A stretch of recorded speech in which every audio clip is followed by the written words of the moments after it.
अंत समय की ओर मुझे चले जाना चाहिए।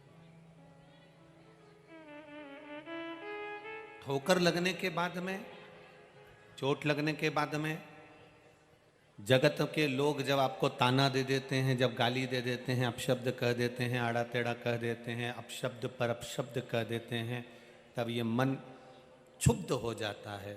फिर ये मन कहीं लगता ही नहीं। अब तो ऐसा लगता है कि प्राणों को त्याग देना चाहिए।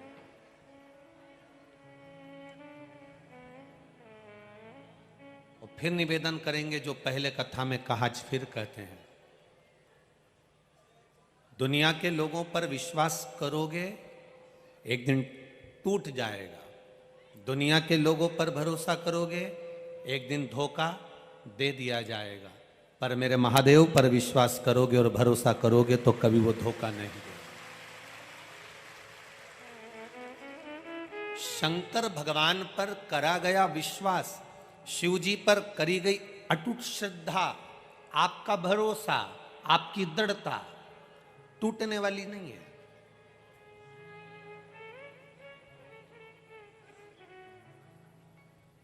अब आप लोग इतनी संख्या में, रात्रि को 3 बजे से सुबह 8 बजे कथा है, तो 3 बजे रात से आप लोग आके बैठे हुए हो, जगह संभाल रहे हो, बैठने की व्यवस्था देख रहे हो। ये सब चीज आप ध्यान में लिए हुए हो कि मुझे 3 बजे रात से आपने अपने घर से निकले होगे, काम करा होगा। अब जरा विचार करिए, कितना परिवार का त्याग करा, अपनी निंद्रा का भी त्याग करा। नहीं तो तुम सुबह 7 बजे से पहले नहीं उठो। सुबह 7 बजे से पहले नहीं उठो। और वो तो कोई विशेष अगर घर में शादी हो, फंक्शन हो, तो तुम भले 6-5 बजे उठ जाओ, तो भी घर में भी कार्यक्रम होना, तो तुम 6:30 के पहले तो जगो ही नहीं। पर फिर भी अपनी निंद्रा का भी त्याग करा, अपने घर का भी त्याग करा, परिवार को त्यागते हुए 3 घंटा देवाधिदेव महादेव को दिया। जब आप अपनी निंद्रा का त्याग कर सकते हो, अपने घर का त्याग कर सकते हो और कथा स्थल तक पहुंच सकते हो, तो वो भी कैलाश का त्याग कर कर, काशी का त्याग कर कर आपके पास आ सकता है। ये निश्चित है। उसका भरोसा, उसकी दृढ़ता, उसका विश्वास, बस ये मूल है। और आपका भरोसा जब दृढ़ हो जाएगा, आपका विश्वास जब दृढ़ हो जाएगा, तो उससे मिलन निश्चित है।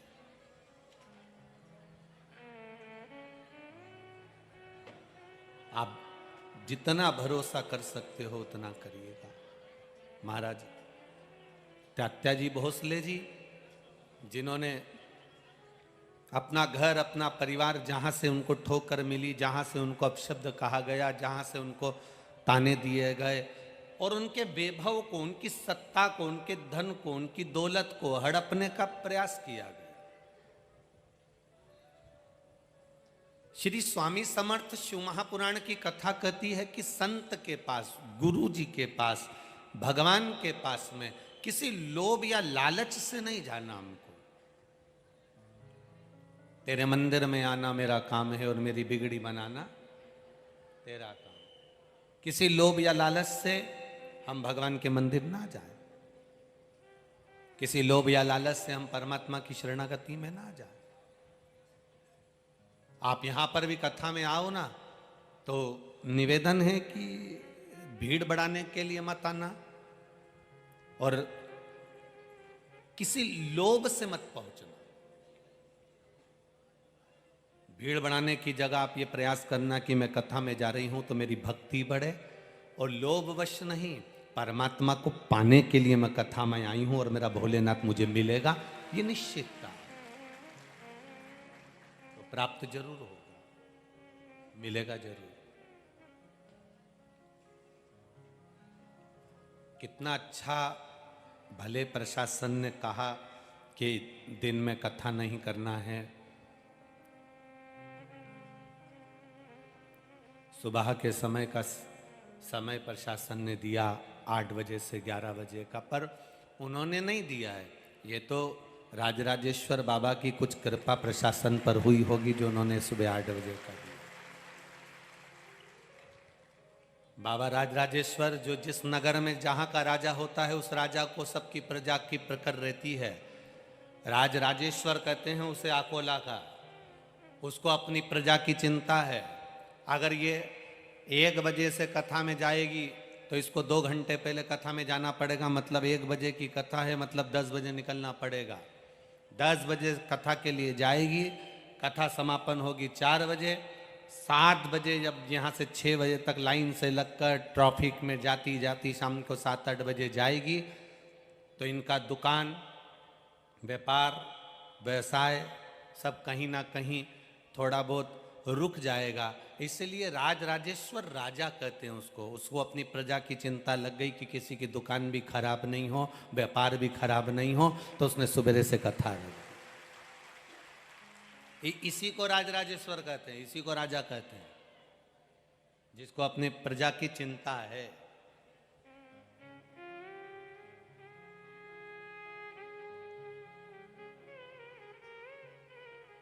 रामकृष्ण परमहंस जी और स्वामी विवेकानंद जी का चरित्र याद आ गया, जो वृंदावन की धरा पर सिर के बल उतरे थे और किसी ने प्रश्न कर लिया था रामकृष्ण परमहंस जी से कि भगवान की बंसी में ऐसा क्या है जो लोग पूरी रात भगवान की बंसी का इंतजार करते थे और भगवान के साथ रास करते थे। रामकृष्ण परमहंस जी ने कहा रात को सुबह ब्रह्म मुहूर्त में 4 बजे बताऊंगा। आधी रात को 1 बजे से वहां भीड़ लग गई यमुना जी के घाट पर, रामकृष्ण परमहंस जी नहीं आए। भीड़ लगी लगी लगी लगी लगी लगी 1 बजे से लेकर सुबह 5 बजे तक लोग इकट्ठे हो गए, लाखों की जनता इकट्ठी हो गई कि आखिर भगवान की बंसी में ऐसा क्या है जो गोपियां सुध भूल कर चली जाती थी आधी रात को। सुबह 6 बजे रामकृष्ण परमहंस जी आए और सारे लोगों ने, लाखों लोगों ने पूछा कि भगवान की बंसी में ऐसा क्या है जो गोपियां आधी रात को सुध भूल कर आ जाती थी। रामकृष्ण परमहंस जी ने कहा वो बंसी में क्या है मुझे नहीं मालूम, पर आज भी उस बंसी में दम तो है, इसलिए रात को 3 बजे से लेकर 6 बजे तक तुम यहां बैठे हो। हम भी नहीं जानते कि शिव महापुराण में क्या है, हम भी नहीं जानते कि भगवान के शंकर के नाम उच्चारण में क्या है, हम भी नहीं जानते कि शिव तत्व में क्या है, पर इतना जरूर जानते हैं कि शंकर की भक्ति में कुछ तो है जो रात को 3 बजे से आप भी यहां इंतजार कर रहे हैं। शिव महापुराण एक दृढ़ता के साथ में, एक भरोसे के साथ में, एक विश्वास के साथ में।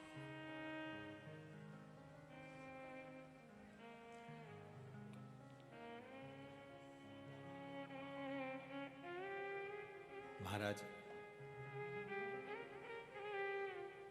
तात्या भोसले जी ने परिवार को, कुटुंब को, रिश्तों को, नातों को त्याग कर किसी गुरु की शरणागति ग्रहण करने का मन में भाव बनाया।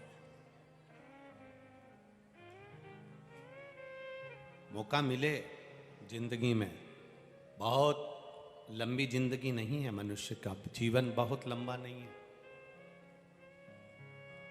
पहले तो गारंटी भी थी कि ये 100 साल जी जाएगा, अभी तो किसी की गारंटी भी नहीं कि 100 वर्ष तक जी जाएगा।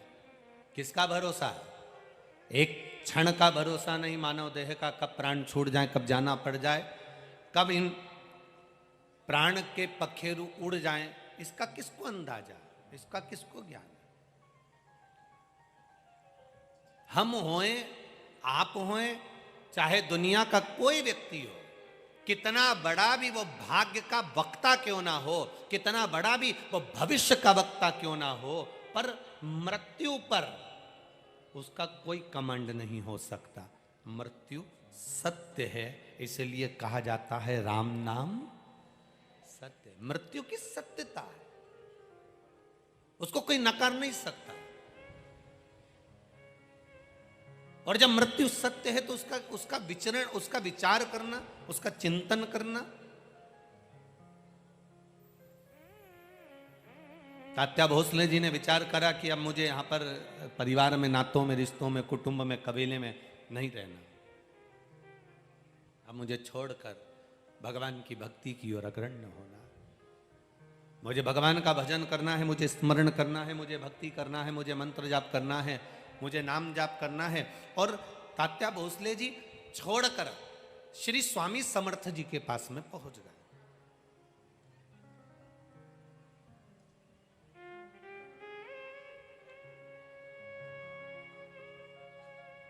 और वो स्वामी समर्थ,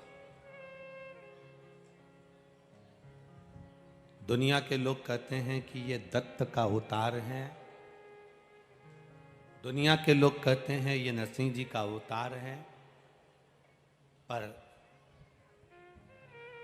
कभी आपने अगर श्री स्वामी समर्थ जी का दर्शन किया हो तो उनके गले में एक रुद्राक्ष, अंतिम समय तक प्राण छोड़ने के कुछ देर पहले उन्होंने अपना रुद्राक्ष उतार कर अपने एक भक्त को दे दिया था। पूरी जिंदगी उनके गले में एक रुद्राक्ष पड़ा रहा, वो श्री स्वामी समर्थ जी थे। एक रुद्राक्ष अपने गले में धारण करते हैं। कोई कहता है कि दत्त के अवतार है, कोई कहता है शिव के अवतार है, कोई कहता है ब्रह्मा के अवतार है, कोई कहता है नारायण के अवतार है, कोई कहता है राम के अवतार है, कोई कहता है कृष्ण के अवतार है।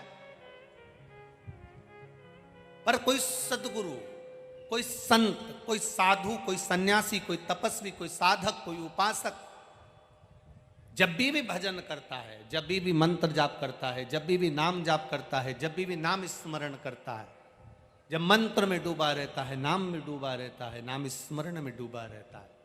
महाराज, वो किसका अवतार है ये तो नहीं कह सकते, पर इतना जरूर कह सकते हैं जो भगवान की भक्ति में डूबने वाला संत होता है, साधु होता है, सन्यासी होता है, इसको बंद कर बाबा, सन्यासी होता है, तपस्वी होता है, साधक होता है, उपासक होता है, वो किसका अवतार है ये नहीं कह सकते, पर इतना जरूर कह सकते हैं कि वो भगवान शिव का, राम का, कृष्ण का, दत्त का कृपा पात्र होता है, इसलिए करुणा कर सकते।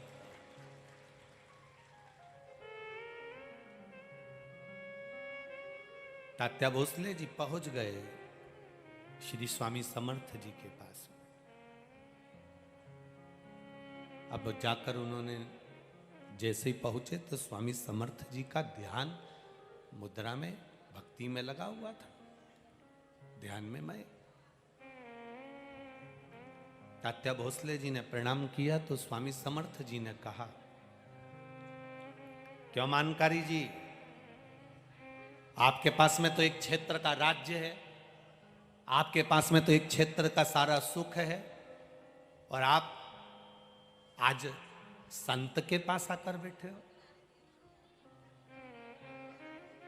बचपन, जवानी, अधेड़ी और बुढ़ापा, इन चार अवस्था में से जो अवस्था आपकी निकल गई उसको निकल जाने दो, क्योंकि जो चले गया वो तो वापस नहीं आ सकता। अभी छत्तीसगढ़ की कथा में, भिलाई की कथा में आपसे कहा था, दुनिया की ऐसी कोई सी दौलत नहीं बनी, करोड़पति से करोड़पति व्यक्ति, धनपति से धनपति व्यक्ति, वैभवपति से वैभवपति व्यक्ति, दुनिया में अभी तक वो दौलत नहीं बनी जो आपके गए हुए समय को वापस ला कर दे दे। दुनिया की दौलत में वो सामर्थ्यता नहीं। दौलत से मकान खरीद लोगे, घर खरीद लोगे, प्लाट खरीद लोगे, शादी कर लोगे, बच्चे हो जाएंगे, कुटुंब, कबीला, सब कुछ हो सकता है। फैक्ट्री, दुकान, जमीन, जायदाद, प्लाट, कॉलोनी, मकान, गाड़ी, बंगला, ब्याह, शादी, सब कुछ दौलत से हो सकता है, पर धन से गया हुआ समय वापिस नहीं ला सकते। तो शिव पुराण कहती है, गया समय वापिस नहीं आ सकता, तो एक काम जरूर हो सकता है कि भजन कर कर शंकर जी को एक लोटा जल चढ़ाकर आने वाले समय को संवारा जा सकता है। जो गया उससे मतलब नहीं, जो चले गया उससे मतलबता नहीं रखना। अब जो बच्चा है, हमारी जो अवस्था बची है, हमारा जो समय बचा हुआ है, जो हमारे पास में कीमती समय हमारा जो बचा हुआ है, उसमें हम भगवत भजन क्यों ना करें? हम उसमें राम नाम, कृष्ण नाम, शिव नाम क्यों ना जपें? हम उसमें भगवत स्मरण क्यों ना करें? हम उसे भक्ति से दूर क्यों चले जाएं?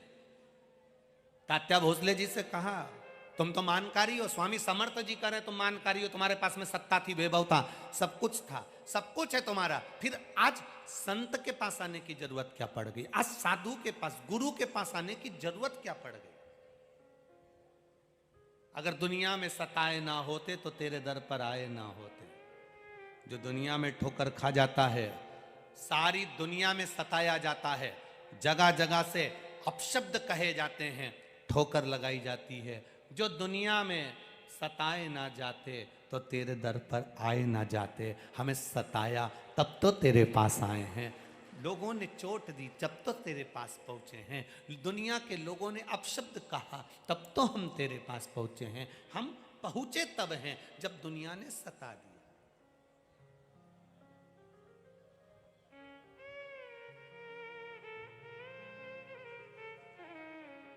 कितने किस्मत वाले हो आकोला वालों, जरा विचार करिएगा, तुम्हारा भाग्य देखिए कितना प्रबल होगा।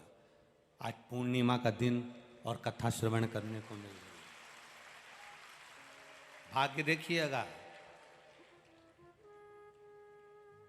यहां पर बहुत सारे शासकीय कर्मचारी भी लगे हैं, कोई डॉक्टर होने लगे हैं, कोई पुलिसकर्मी लगे हैं, कोई नगर पालिका के लगे हैं, कोई सेवादार लगे हैं, कोई सेवक में लगे हैं, कोई कार्यकर्ता लगे हैं। कभी जितने भी शासकीय कर्मचारी यहाँ लगे हों, चाहे पुलिस के लगे हों, डॉक्टर के लगे हों, चाहे प्रशासनिक आदि के लगे हों, कभी विचार करना, चित्त बिट्टी में बैठकर, कभी एकांत में बैठकर विचार करना, अभी तक जो नौकरी करी वो दुनिया की करी, पर 7 दिन की नौकरी महादेव की करने को मौका मिला। दुनिया की नौकरी करी, उसने तनख्वाह दी, जो तनख्वाह दुनिया की नौकरी करी, जो तनख्वाह गवर्नमेंट ने दी, वो तनख्वाह पत्नी और बच्चों के काम आई। पर ये 7 दिन की जो नौकरी तुम कर रहे हो सेवा की, ये तनख्वाह वो देगा और उसी के काम आएगी, ये निश्चितता जो उसने दिया। 7 दिन आप सेवा कर रहे हैं, 7 दिन सेवा में लगे हैं, भगवत भजन में लगे हैं, नौकरी की जगह नौकरी कर रहे हैं, कथा की जगह कथा सुन रहे हैं, ड्यूटी भी चल रही है और कथा भी चल रही है। अर्थात वो कोई शिव महापुराण की कथा वही तो कहती है, चलती हुई दुकान में प्लाट ले लीजिए, चलती हुई दुकान में, आपकी दुकान अच्छी चल रही है, व्यापार अच्छा चल रहा है, तो चलते चलते व्यापार में पत्नी के जेवर भी बना लो, चलती चलती दुकान में प्लाट भी ले लो, चलती चलती दुकान में मकान भी ले लो। अगर दुकान नहीं चलेगी, ना तो पत्नी के जेवर बना पाओगे, ना प्लाट ले पाओगे, ना मकान ले पाओगे, ना दुकान ले पाओगे। उसी तरह चलती हुई नौकरी में भी अगर भगवान शंकर की कथा मिल जाए तो समझ लो कि जीवन सार्थक हो गया। हाथ पैर चल रहे हैं, शरीर चल रहा है, और हमारे ये शरीर जब चल रहा है, उस चलते में भगवत भजन हो जाए, इससे बढ़कर सुख और क्या होगा। आज चौरसिया परिवार यहाँ कथा करवा रहा है, यजमान परिवार, चौरसिया परिवार अगर यहाँ बैठा है, कथा के मुख्य यजमान बनकर बैठे हैं, तो चलते चलते, इस शरीर के चलते चलते शिव महापुराण की कथा करवा ली, अपने जीवन को सार्थक कर लिया। ये जीवन की श्रेष्ठता है, ये जीवन का एक आनंद है, और इसी को श्रेष्ठता का। तात्या भोसले जी से कहा, मानकारी जी, स्वामी समर्थ जी करें, आप मानकारी हो, आपके पास में सत्ता है, वैभव है, और आप मेरी शरण में आज यहां आकर बैठे हो, संतों के पास में, आज साधु के पास में, सदगुरु के पास में आकर बैठे हो, क्या बात है। तात्या भोसले जी ने कहा, अब मेरा मन परिवार में नहीं लगता, अब मेरा मन कुटुंब में नहीं लगता, अब मेरा मन ऐसा करता है कि कुछ देर परमात्मा की भक्ति करी जाए, अब कुछ देर भगवान का भजन करा जाए। तात्या भोसले जी ने सेवा करना प्रारंभ करी। स्वामी समर्थ की सेवा करते करते करते करते करते करते करते करते स्वामी समर्थ जी की सेवा करते करते एक दिन तात्या भोसले जी पहुंच गए किसी विद्वान प्रखंड पंडित के पास, और उन्होंने कह दिया कि इतनी तारीख को इतनी बजे तेरे प्राण छूट जाएंगे, तू मर जाएगा। तात्या भोसले जी ने जब सुना, प्रसन्न हो गए, जाना तो सबको है। ऐसा कोई मनुष्य पैदा ही नहीं हुआ जो नहीं जाएगा। हो सकता है अकोला में ऐसा कोई हो तो बात दूसरी है, जो नहीं जाएगा, पर आया है सो जाएगा। तुम बादाम भी खा लोगे तो भी मरना है, और रसगुल्ला खा लोगे तो भी मरना तो निश्चित है। ऐसा संसार में कोई नहीं जन्मा जो मरेगा नहीं। परंतु आज के जमाने में किसी व्यक्ति से कह दो, एक बहू सास से कह दे कल मरने वाली है, बस बहू सास से इतना कह दे कि तू कल मरने वाली है, तो सास को गुस्सा आ जाए, मेरे मरने की कामना करती, उसमें क्या दिक्कत है? बहू तो बोल रही है ना कल मरने वाली है, मतलब आज से भजन चालू कर दे, राम नाम कृष्ण नाम शिव नाम जपना प्रारंभ कर दे, शिव जी की शरणागति चले जाए। मृत्यु तो निश्चित है, जानना तो पड़ेगा। 7 ताले में बंद हो जाओ तो भी जाना पड़ेगा। राजा परीक्षित के लिए पुत्र जन्मेजय ने कांच का महल बना दिया, शीशे का महल बना दिया। एक परिंदा पर नहीं मार सकता।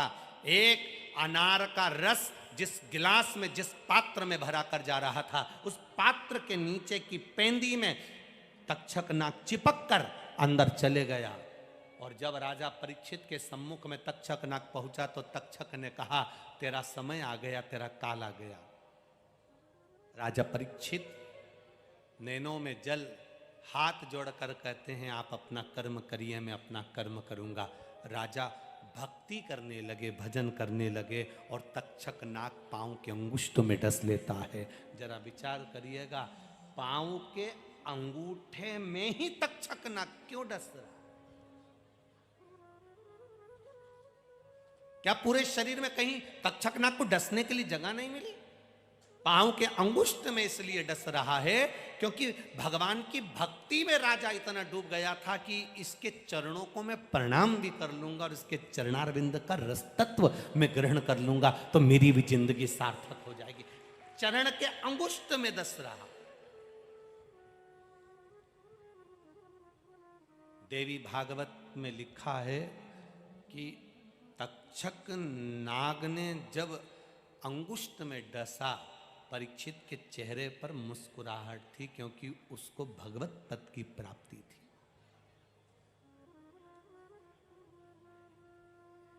भगवत पद की प्राप्ति,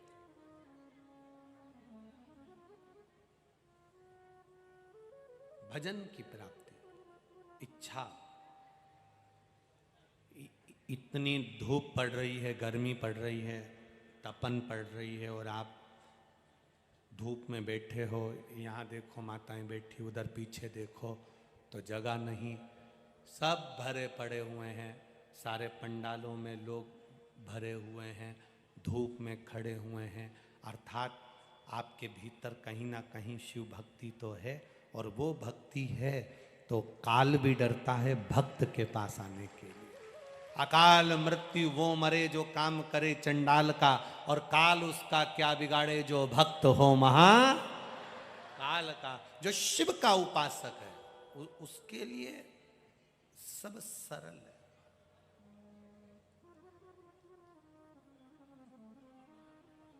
वो तो ये पंडाल में यहाँ बीच में थोड़ी जगह खाली पड़ी है, मैं कार्यकर्ताओं से आज तो नहीं पर कल निवेदन करूंगा कि जो धूप में बैठे रहे उनको यहाँ आगे बिठाने में तुम्हारा क्या जाता है, बिठा दिया करो।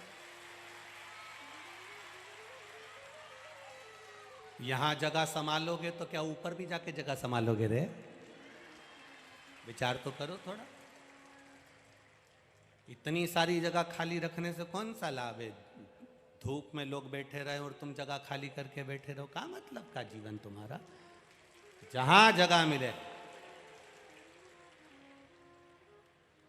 भक्तों की सुविधा के लिए शिव महापुराण की कथा है। जैसी सुविधा मिल जाए वैसा आनंद पाकर 3 घंटे के बाद ये जगह जहाँ की जहीं रह जाएगी, इसको कोई नहीं लेके जाएगा, वहीं पड़ी की पड़ी है।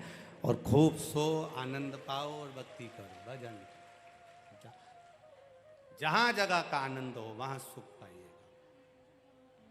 खाली न जाता कोई दर से तुम्हारे, मैं भी खड़ा हूँ नन्ही बाहें पसार। लगा लो लगा लो, गिरा जा रहा हो, उठा लो उठा लो। शिव कथा कह रही है, भगवान शंकर की पावन कथा रसतत्व ग्रहण करने का भाव वर्णित कर रहा है महाराज।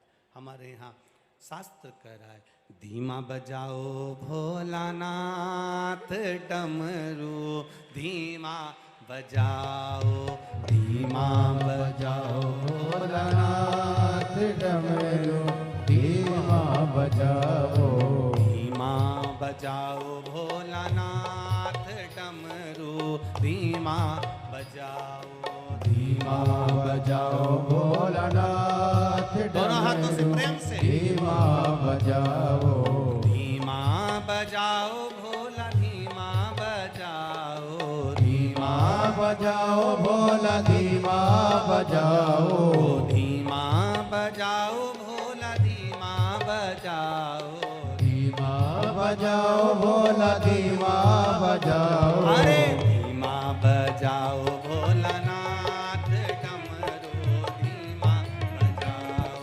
धीमा बजाओ भोलानाथ डमरू, धीमा बजाओ। दोनों हाथों से ताली से बजाते हुए,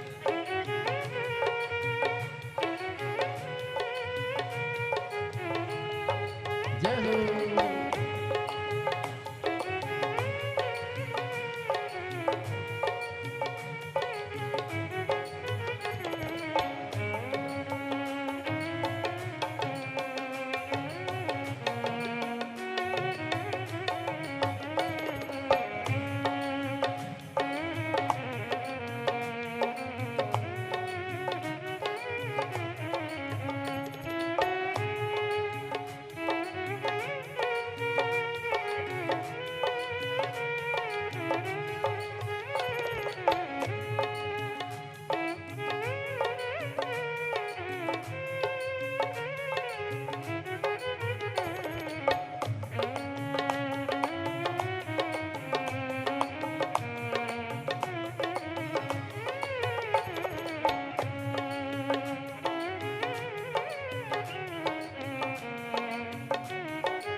राधे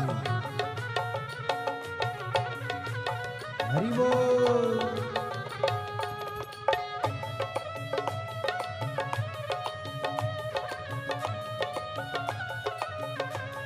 जय हो।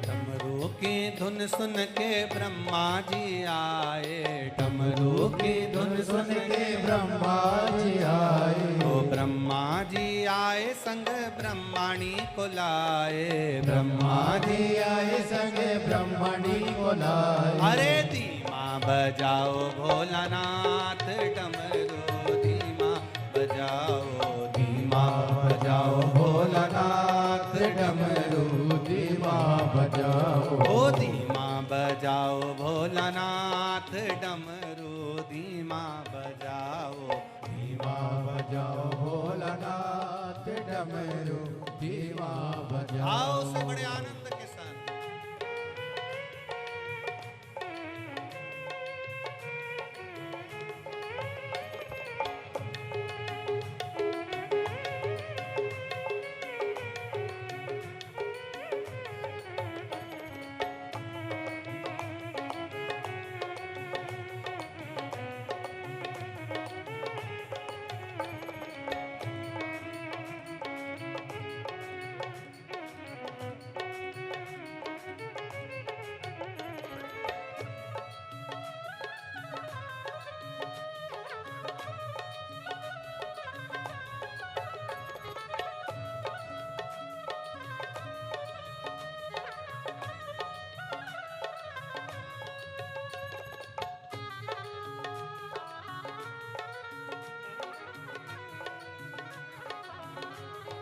बोले राधे।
डमरू की धुन सुन के राम जी आए, डमरू की धुन सुन के राम जी आए। ओ राम जी आए संग सीता को लाए, राम जी आए संग सीता को लाए। ओ राम जी आए संग सीता को लाए, राम जी आए संग सीता को लाए। अरे धीमा बजाओ भोलानाथ डमरू धीमा बजाओ, धीमा बजाओ भोलानाथ डमरू धीमा बजाओ। ओ धीमा बजाओ भोलानाथ डमरू धीमा बजाओ, धीमा बजाओ भोलानाथ डमरू धीमा बजाओ।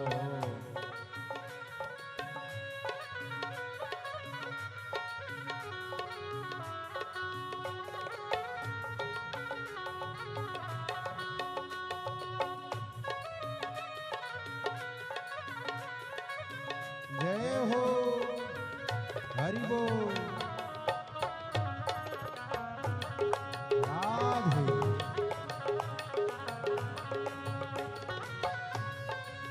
हे शंभो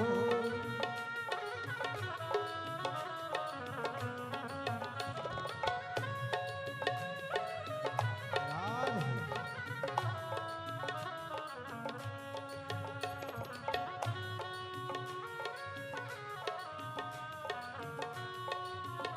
हरि बोल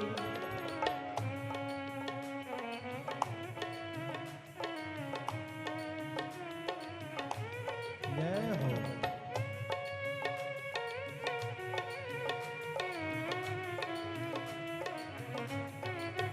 राधे।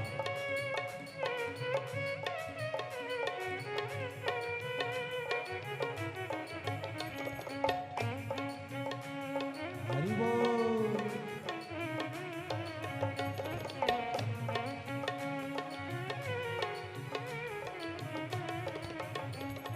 डमरू की धुन सुन के विष्णु जी आए, डमरू की धुन सुन के विष्णु जी आए।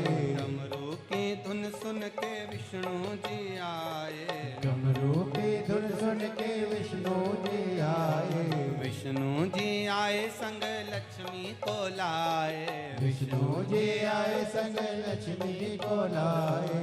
विष्णु जी आए संग लक्ष्मी को लाए, विष्णु जी आए संग लक्ष्मी को लाए। अरे धीमा बजाओ भोलानाथ डमरू धीमा बजाओ, धीमा बजाओ भोलानाथ डमरू धीमा बजाओ। अरे धीमा बजाओ भोलानाथ डमरू धीमा बजाओ, धीमा बजाओ भोलानाथ डमरू धीमा बजाओ। अरे धीमा बजाओ भोलानाथ डमरू धीमा बजाओ, धीमा बजाओ भोलानाथ डमरू धीमा बजाओ। अरे धीमा बजाओ भोलानाथ डमरू धीमा बजाओ, धीमा बजाओ भोला डमरू धीमा बजाओ। हर हर महादेव।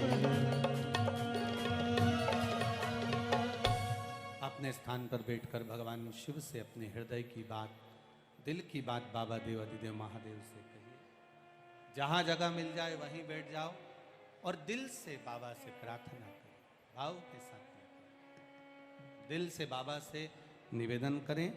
आज बैसाखी पूर्णिमा का अवसर, भगवान शिव से प्रार्थना करें, भगवान शंकर से निवेदन करें, भगवान शिव से अपने हृदय की बात भाव के साथ करें।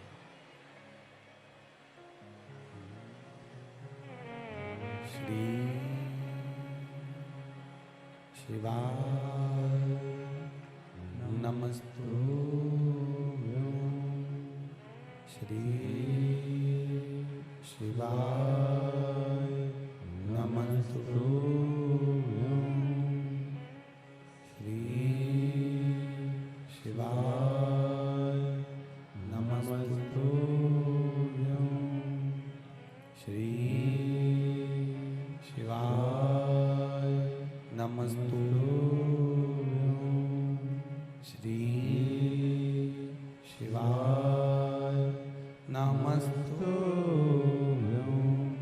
भोला सब दुख काटो हमारा, ओ भोला सब दुख काटो हमारा।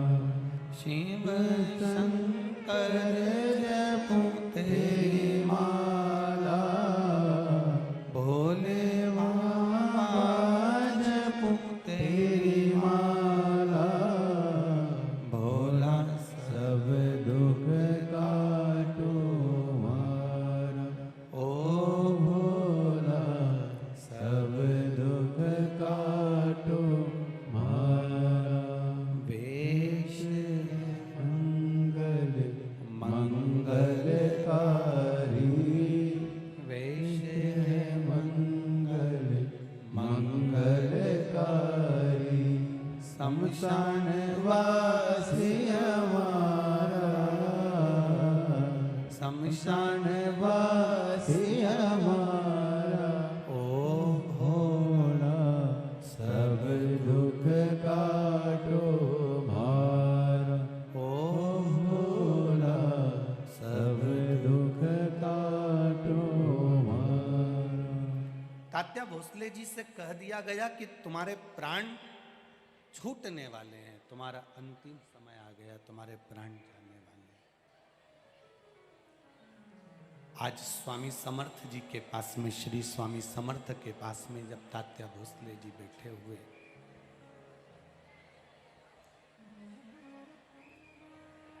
चरण दबा रहे थे, श्री स्वामी समर्थ जी के जब चरण दबा रहे हैं, चरण दबाते दबाते दबाते दबाते तात्या भोसले जी के आंखों से अश्रु श्री स्वामी समर्थ के चरणों पर गिरा। जब श्री स्वामी समर्थ जी के चरणों पर अश्रु गिरा, गिरते से ही श्री स्वामी समर्थ जी ने तात्या भोसले जी से कहा, तात्या सुन, तेरी चिट्ठी आ गई, अब तुझे जाना है। तात्या भोसले जी ने कहा, गुरुवर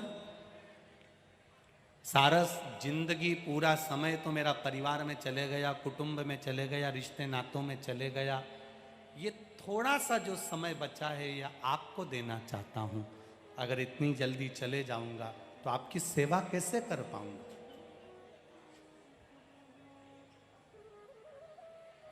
श्री स्वामी समर्थ जी ने तात्या भोसले जी से कहा, तो एक काम करना, बैठे रहना, मैं सो भी जाऊं तो चरण छोड़कर मत जाना। सारी दुनिया की दौलत कहीं लुटाई जा रही हो, सारी दौलत, दुनिया का संपदा, वैभव, सत्ता लुटाई जा रही हो, और किसी एक स्थान पर कोई सतगुरु आपको मिल रहा हो तो दुनिया की दौलत छोड़ देना, पर सदगुरु के चरण मत छोड़ना। किसी संत, साधु, सन्यासी, तपस्वी, साधक, उपासक जो भगवान की अविरल भक्ति में डूबा हुआ है, उसके चरण की सेवा मिली है तो वो ना छोड़ी जाए। बस यमदूत आए तात्या भोसले जी को लेने के लिए, खड़े रहे, बार बार तात्या भोसले जी को बुलाते रहे, पर तात्या भोसले जी से भगवान स्वामी समर्थ ने कह दिया था कि चरण मत छोड़ना, कुछ भी नहीं होगा।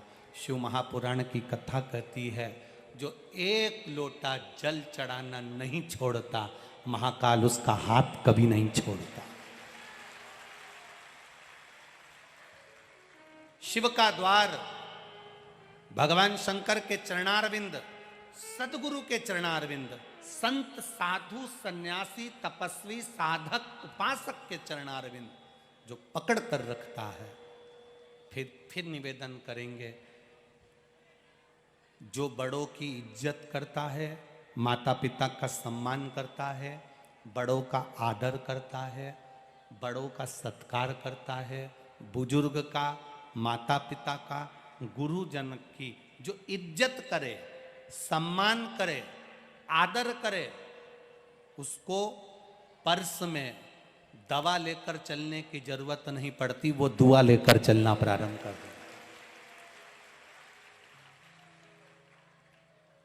उसको फिर पर्स में दवा लेकर चलने की जरूरत नहीं पड़ेगी। जो गुरु का आदर कर रहा है, माता पिता की सेवा कर रहा है, माता पिता के चरणों को प्रणाम कर रहा है, घर के बुजुर्गों के चरणों को प्रणाम कर रहा है, घर के बड़ों को आदर दे रहा है, घर के बुजुर्गों का सम्मान करे, आदर दे, सत्कार करे।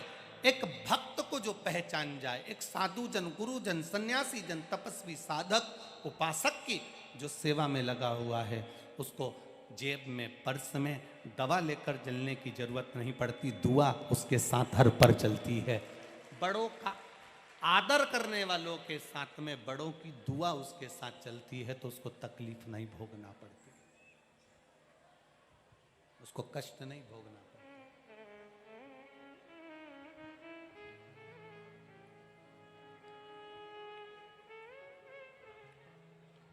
भोले मैं तेरी हवा बिच उड़ती जावांगी, बाबा डोर हटो छठीला मैं कटी जावांगी। तात्या भोसले ने चरण पकड़े स्वामी समर्थ जी के, स्वामी समर्थ जी के चरण पकड़े। जब यमदूत चले गए, तात्या भोसले के प्राण बच गए। तात्या भोसले ने स्वामी समर्थ जी से कहा कि गुरुवर, ऐसा आपके पास में क्या है जिससे यम के दूत दूर से ही चले जाते हैं? यम के दूत दूर से ही चले जाते हैं, ऐसा आपके पास में क्या है? स्वामी समर्थ जी ने तात्या भोसले को जो शब्द कहा, इस महाराष्ट्र की पावन धरा पर जितने लोग कथा श्रवण कर रहे हैं और जितने आस्था चैनल और फेसबुक यूट्यूब पर सुन रहे हैं, वो बड़े ध्यान से सुनना। तात्या भोसले जी से स्वामी समर्थ जी ने कहा, तात्या, भजन करने वाला, भक्ति करने वाला, शिव तत्व को जानने वाला, शंकर भगवान के एक रुद्राक्ष को गले में धारण करने वाला, अगर तुम नहीं भी रुद्राक्ष पहने हो, तुम नहीं भी शंकर के मंदिर जाते हो, तुम शंकर के मंदिर में एक लोटा जल भी नहीं चढ़ाते हो, तुम कभी किसी गुरु की शरणागति नहीं गए, पर किसी रुद्राक्ष पहनने वाले के पास या भगवान की भक्ति करने वाले के पास या भजन करने वाले के पास अगर मात्र जाकर बैठ गए हो और उसके शरीर का मात्र स्पर्श भी अगर तुमको हो रहा है, तो यम के दूत बंदी बना नहीं सकते, वो यमदूत भी दूर हट जाते हैं, वो यमदूत भी दूर हट जाते हैं। अकाल मृत्यु वो मरे जो काम करे, चंडाल का और काल उसका क्या बिगाड़े, जो भक्त हो महा। बोल बम का नारा है। आवाज नहीं आई, जरा जम के बोलो, बोल बम का नारा है। एक सहारा, केवल बाबा जी के गले में एक रुद्राक्ष पड़ा हुआ है, उनकी भक्ति बड़ी हुई है, उनका विश्वास बड़ा है, उनका भजन बड़ा है, तो उसका स्पर्श तात्या भोसले जी ने जो चरण पकड़ कर रखा है, मात्र स्पर्श मात्र भी सुख दे देता है। हमारे मराठवाड़ा में, हमारे महाराष्ट्र में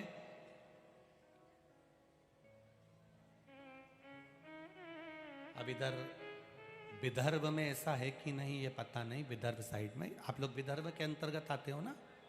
अरे बोलो तो जम के, आते हो ना विदर्भ के अंतर्गत? तो मराठवाड़ा के साइड में जाओ तो वहां पर एक नियम बना हुआ, और विदर्भ में ऐसा है कि नहीं पता नहीं, मराठवाड़ा में ऐसा नियम बना है कि जगह जगह जहां संत, सन्यासी, तपस्वी, संत जन, गुरुजन जो भी हुए हैं, उनकी मूर्ति का इतना दर्शन का महत्व नहीं है जितना उनकी पादुका के दर्शन का महत्व है। अब इधर विदर्भ में ऐसा है कि नहीं पता नहीं, वहां इतना मूर्ति का महत्व नहीं है जितने उनके पादुका, जितने उनके चरण चिन्ह के दर्शन का महत्व है। क्यों? गुरु का, संत का, साधु जन के चरण का मात्र स्पर्श मात्र हो जाता है, स्पर्श मात्र। इसलिए आज भी पूरी दुनिया में ऐसा कोई मंदिर नहीं जिस मंदिर में भगवान के चरण छूने की इजाजत मिली हो। तिरुपति में चले जाओ तो भगवान के चरण नहीं छू सकते, नाथ द्वारा में चले जाओ भगवान के चरण नहीं छू सकते। तुम्हारी मर्जी पड़े जिस मंदिर में जाना, भगवान के चरण, बांके बिहारी का दर्शन करने जाओ चरण नहीं छू सकते, राधा वल्लभ लाल का दर्शन करने जाओ चरण नहीं छू सकते, तुम अयोध्या के कनक बिहारी का दर्शन करने जाओ चरण नहीं छू सकते, तुम बद्री विशाल का दर्शन करने जाओ चरण नहीं छू सकते, तुम द्वारका जी दर्शन करने जाओ द्वारकाधीश के चरण नहीं छू सकते। तुम दुनिया के सारे मंदिर में घूम कर आना, किसी मंदिर में चरण छूने की इजाजत नहीं है। केवल महाराष्ट्र का हरि विठ्ठल का एक मंदिर है जहां भगवान के चरण छूने की इजाजत है। केवल महाराष्ट्र का हरि विठ्ठल का मंदिर जहां पर भगवान के चरण को हाथ लगाने का महत्व है, जहां भक्त जाता है और भगवान के चरणों को छूकर अपना शीश नवाकर उसके चरणों में अपना माथा रगड़ कर आता है, वो दुनिया का केवल एक मंदिर है, वो हरि विठ्ठल पांडुरंगा का मंदिर है। जो महाराष्ट्र का, सारी दुनिया में कितने भी बैकुंठ होंगे, सारी दुनिया में कितने भी बैकुंठ होंगे, पर महाराष्ट्र का बैकुंठ हरि विठ्ठल के चरण है, श्री विठ्ठल के चरण। ये महाराष्ट्र का बैकुंठ, ये महाराष्ट्र का बैकुंठ।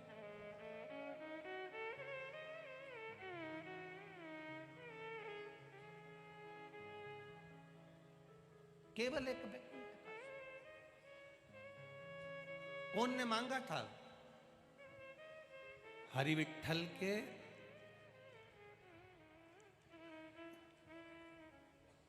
चलो रे महाराष्ट्र वालों, जरा बोलो तो रे, उत्तर देना हो तो तुम्हें चौरसिया जी पुरस्कार देंगे पक्का, ठीक है? हाँ हाँ बिल्कुल, हाँ हम कह देंगे ना चौरसिया जी को, वो तुम्हें देने से मना नहीं करेंगे, तुम तो बस उत्तर दे दो। हरि विठ्ठल के चरण का सबसे पहला दर्शन चरण पकड़कर किसने किया था? चलो उत्तर दो रे, बोलो रे महाराष्ट्र वालों, जल्दी उत्तर दो। श्री हरि विठ्ठल के चरणारविंद को पकड़कर उनके चरण के दर्शन की शुरुआत सबसे पहले किसने करी थी? तुकाराम जी ने, नामदेव जी ने, पौंडरिक, पौंडरिक,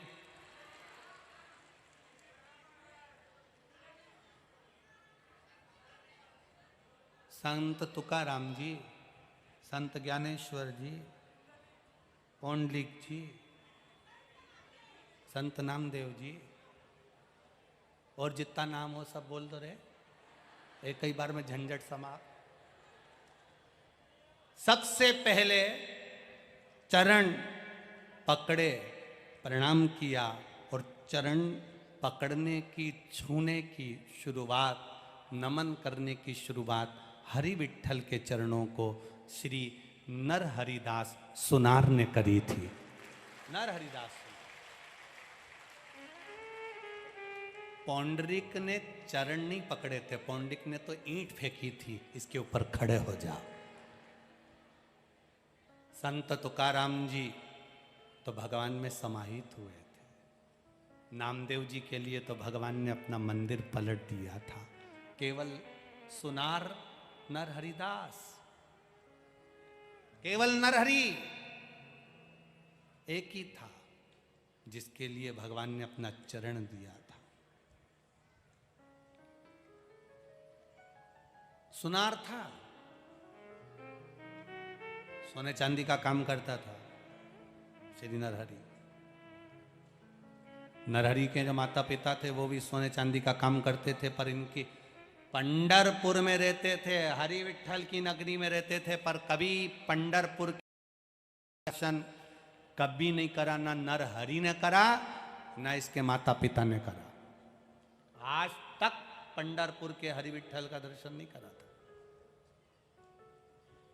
अब सोचिएगा जरा, पंढरपुर में रह रहा है, वो कहते हैं नदी में रह रहा है और मगरमच्छ से मेल कर रहा है। जरा सोचिएगा। अब नरहरि, उनके माता पिता स्वर्णकारों का गौरव, सुनारों का गौरव नरहरि, जो पंढरपुर में रहते हैं, जिनके माता पिता मल्लिकार्जुन भगवान की सेवा करते हैं, शंकर जी के मंदिर जाते हैं, शिव जी को एक बेलपत्र चढ़ाते हैं, एक लोटा जल चढ़ाते हैं। शंकर की भक्ति के सिवाय वो कभी अपनी दुकान छोड़कर हरि विट्ठल का दर्शन करने तक नहीं गए, कभी नहीं गए। अब सुनार नरहरि के माता पिता ने नरहरि को देखा तो विचार करा कि इसकी शादी कर देना चाहिए। बड़ा हो गया बेटा, भगवान के मंदिर जाता है, मल्लिकार्जुन के मंदिर जाता है, पूजन करता है। चंद्रभागा नदी के तट पर एक मंदिर है जिसका नाम है मल्लिकार्जुन महादेव। कौन कौन ने दर्शन करे? हरि विट्ठल, पांडुरंगा। पंढरपुर कौन कौन गया ये बताओ। अच्छा, सब गए हो पंढरपुर? धर लो, हाथ नीचे धरो। अब पंढरपुर में एक मंदिर है चंद्रभागा नदी के तट पर, मल्लिकार्जुन भगवान का मंदिर। किस किस ने दर्शन करें? हाँ देखो, बहुत लोगों ने करे। मल्लिकार्जुन महादेव, जैसे ही चंद्रभागा को नहाकर निकलोगे घाट पर ही बना हुआ है। घाट तो है ही नहीं, बालू रेत पड़ी है, वहीं पर मंदिर बना हुआ है। और सरल भाषा में समझिएगा, ये महेश्वरी भवन पंढरपुर का, समझ रहे हो ना? महेश्वरी भवन से और आगे गए, राइट में है डोंगरे जी महाराज का भवन, इधर आ गया मुक्ताबाई का भवन। डोंगरे जी महाराज के भवन से और आगे गए, बस आगे जाकर जो चंद्रभागा नदी के तट के लिए नीचे के लिए जाएंगे, वहीं पर श्री मल्लिकार्जुन भगवान का मंदिर बना हुआ है, जहां पर हरि नरहरि सुनार के माता पिता शिव भक्ति करते थे। नरहरि भी भगवान शंकर की भक्ति करता था। बस माता पिता के मन में आया बेटे की शादी कर दें। नरहरि से कहा हमें तुम्हारी शादी करना है। नरहरि ने कहा पिताजी मैं विवाह के लिए मना नहीं कर रहा हूं, आप मेरी शादी कर सकते हो, मना नहीं, पर शर्त केवल इतनी सी है कि मेरी जो धर्म पत्नी हो, मेरी जो पत्नी हो, जैसे मैं शिव की आराधना करता हूं, जैसे मैं शंकर भगवान की आराधना करता हूं, मेरी धर्म पत्नी भी शंकर की आराधना करने वाली हो। मेरी धर्म पत्नी भी शिव की आराधना करने वाली हो, मेरी धर्म पत्नी भी भगवान शंकर की आराधना करने वाली हो, और कुछ भी नहीं चाहिए। ठीक है?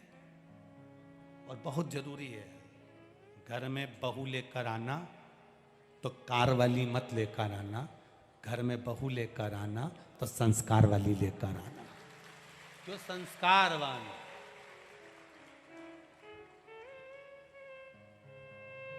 लड़की ज्यादा पढ़ी लिखी है, उसके हिसाब से लड़का देखना। लड़का व्यापारी है, नौकरी करने वाला है, किस्सा लड़का है, उसके हिसाब से लड़की देखना। अब बिजनेस करने वाले लड़के के लिए लड़की देख रहे हो नौकरी वाली, सोच कर बैठे हो बहू आएगी गरम रोटी देगी। अब मालूम पड़ा जगदम्बा आई तो उसी दिन से गरज रही है।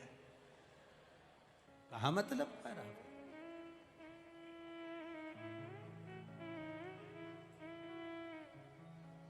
जैसा वर है वैसे हिसाब से कन्या देखिए, कन्या के हिसाब से वर देखिए। माता पिता से कहा मेरे लिए लड़की देखो तो ऐसी देखना जो भगवान की भक्ति करने वाली हो, भजन करने वाली हो, शिव महापुराण की कथा का रसतत्व ग्रहण करने वाली हो, शंकर का अनुमोदन करने वाली हो, शंकर जी पे एक बेलपत्र चढ़ाने वाली हो, शंकर भगवान पर एक लोटा जल चढ़ाने वाली हो। मालूम पड़े कन्या, बच्ची, बेटी रोज शंकर जी के मंदिर जाती हो और पति ऐसा मिल जाए जो मंदिर जाए तो गाली बके, मंदिर जाने नहीं दे, कथा में जाने नहीं दे, सत्संग में जाने नहीं दे, भजन में जाने नहीं दे, बड़ा बड़ा चिल्ला चोट करे, बहुत क्रोध करे। अब करो तो करो क्या? तो नरहरि ने कहा, नरहरि सुनार बोले कि पिताजी मेरी शादी करना, लड़की ऐसी होना चाहिए जो शंकर जी की भक्त हो। अब इनको लड़की देखी तो गंगा नाम की कन्या के साथ में इनका विवाह हो गया।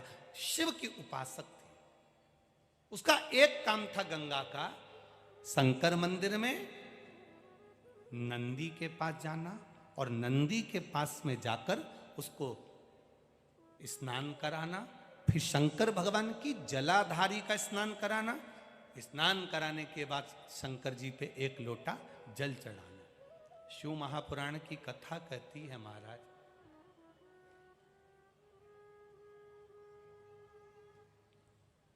एक बेलपत्र और एक दुर्वा, मात्र एक बेलपत्र और एक दुर्वा। दुर्वा जानते हो ना, दूब बोलते हो कि दुर्वा बोलते हो? हाँ दुर्वा बोलते ना, हरा हरा कलर की। एक दुर्वा और एक बेलपत्र। प्रयास करना जिंदगी में एक बार, जिन बेटा बेटी का मंगल विवाह नहीं हुआ हो और जिसको लगता है कि भगवान शादी हो तो ऐसी जगह हो जहाँ हमारा आदर हो, सम्मान हो, सत्कार हो, जहाँ लोग हमारा आदर करें, सम्मान करें, सत्कार करें, ऐसी जगह विवाह हो जहाँ आदर सम्मान मिले। एक दुर्वा, एक बेलपत्र, जो सोमवार की अष्टमी के दिन नंदीश्वर का स्पर्श कराकर, नंदी का स्पर्श कराकर, जलाधारी का स्पर्श कराकर शिवलिंग के ऊपर समर्पित कर देता है, उसको जो वर प्राप्त होता है और घर प्राप्त होता है वो अच्छा ही प्राप्त होता है। अदालत तक नहीं जाना पड़ता, तलाक तक बात नहीं पहुंचती और उसके घर में सुख और समृद्धि रहती। क्या क्या चढ़ाना है जम के बोलो जरा? एक दुर्वा और एक बेलपत्र। बहुत दिन सोमवार की अष्टमी, भगवान शिव की आराधना का दिन है सोमवार की अष्टमी, जिस दिन माता पार्वती और भगवान शिव का मिलन हुआ। अब नरहरि सुनार ने कहा कि विवाह हो तो ऐसा हो, तो गंगा नाम की कन्या के साथ उनका विवाह हो गया। विवाह होने के बाद में माता पिता ने सारा सोने चांदी का काम अपने बेटे को दे दिया। बेटा सोने चांदी का काम करने लगा, समय व्यतीत होने लगा, समय जाने लगा।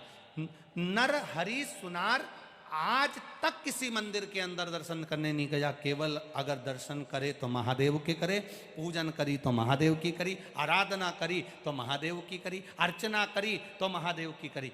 कभी पंढरपुर में रहने के बाद भी हरि विठ्ठल का दर्शन करने नहीं गया। अब भगवान की लीला देखिए कितनी विचित्र है। हरि विठ्ठल के सिर पे शिवलिंग, करें दर्शन? अरे बोलो तो जम के करें ना। दुनिया का केवल एक ही भगवान विष्णु का मंदिर ऐसा है जिनके सिर पर शिवलिंग है। कौन है वो? पांडुरंगा हरि विठ्ठल, जिनके सिर पे शिवलिंग। अब नारायण कमर पे हाथ रखकर खड़े थे शिवलिंग ऊपर, शिवरात्रि का दिन था। मल्लिकार्जुन के मंदिर में नरहरि सुनार शिव जी की आराधना कर रहे थे। ऊपर महादेव बैठे बैठे हरि विठ्ठल से बातें कर रहे थे। हरि विठ्ठल ने आज महादेव से कहा, देखो प्रभु, कितने भक्त दर्शन के लिए आते हैं, कामना लेकर आते हैं, और ललकता देखिए इन भक्तों की, इनके भीतर कितना विश्वास, कितनी दृढ़ता। घंटों तक लाइन लगाते हैं तब जाकर मेरा दर्शन पाते हैं। इतने में महादेव जी जो ऊपर बैठे थे उन्होंने कह दिया हरि विठ्ठल से, सारी दुनिया के लोग तेरा दर्शन करने आते हैं, पर तेरी नगरी में एक रहता है नरहरि सुनार। ना तो उसका बाप तेरा दर्शन करने आया पिताजी, और ना वो आज तक दर्शन करने आया। अब बताओ हरि विठ्ठल, ये कोई अच्छी बात है कि घर में ही कोई रे और तुम्हारा दर्शन ना कर पाई? अच्छी बात। हरि विठ्ठल ने कहा, आप चिंता मत करो, वो भी थोड़े दिन में अगली एकादशी पर मेरे मंदिर में मिलेगा, ये पक्का है। अगली एकादशी पर? हाँ पक्का। शंकर भगवान ने कहा वो केवल एक की आराधना करता है, किसी मंदिर में आज तक नहीं गया। भगवान विठ्ठल बोले अब तुम देखो वो मेरे मंदिर में मिलेगा, अभी तुम देखो तो सही। अब हरि विठ्ठल और महादेव दोनों की बात हो गई। अब इतने में एक साहूकार पहुंच गया सुनार के यहाँ। सुनार के यहाँ जाकर कहा, नरहरि, ए नरहरि।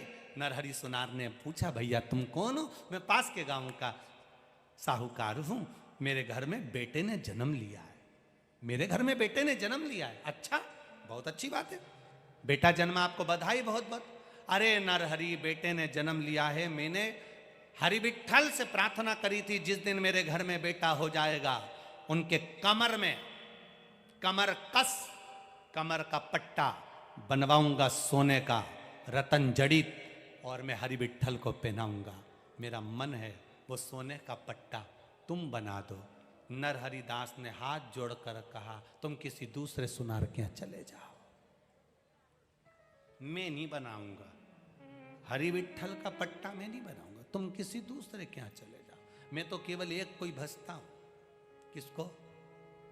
जम के तो बोलो जरा, महादेव को। मैं नहीं बनाऊंगा।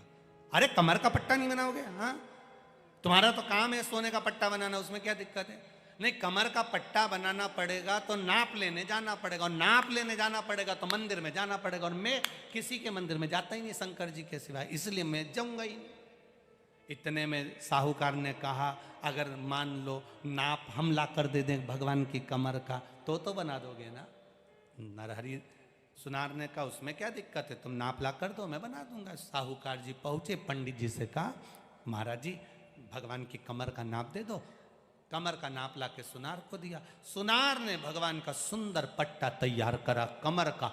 ऐसा सुंदर पट्टा, ऐसा सुंदर पट्टा, ऐसा सुंदर पट्टा। आज साहूकार ने पीतांबरी कपड़े पहनकर, बैंड बाजे ढोल बुलाकर, सिर पर चांदी की थाली में सोने का पट्टा रखकर भगवान हरि विठ्ठल के मंदिर में एकादशी के दिन प्रवेश किया। प्रवेश कर कर ब्राह्मण देवता से कहा, विद्वत जन से कहा, ये सोने का पट्टा हरि विठ्ठल को पिना दो।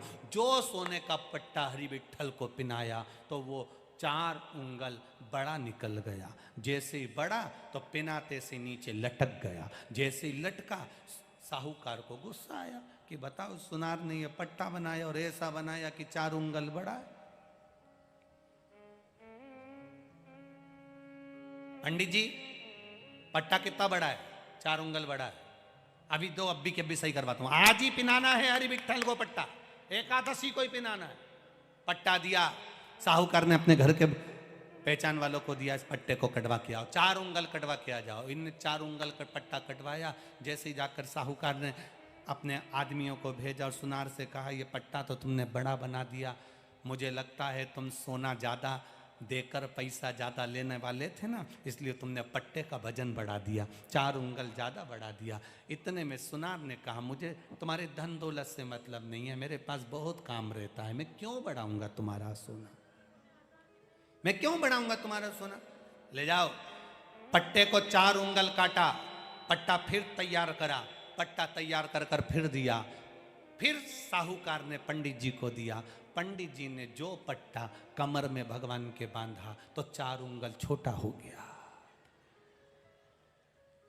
अब 4 उंगल छोटा हो गया। फिर साहूकार ने अपने व्यक्ति को भेजा, जाओ सुनार के पास में, नरहरि सुनार के पास में। जैसे ही लोग गए, जाकर कहा 4 उंगल छोटा हो गया पट्टा, कैसा कैसा काट दिया तुमने? कि मैंने तो सही काटा, तुमने कहा था 4 उंगल बड़ा है, काट दो, 4 उंगल छोटा कर दिया।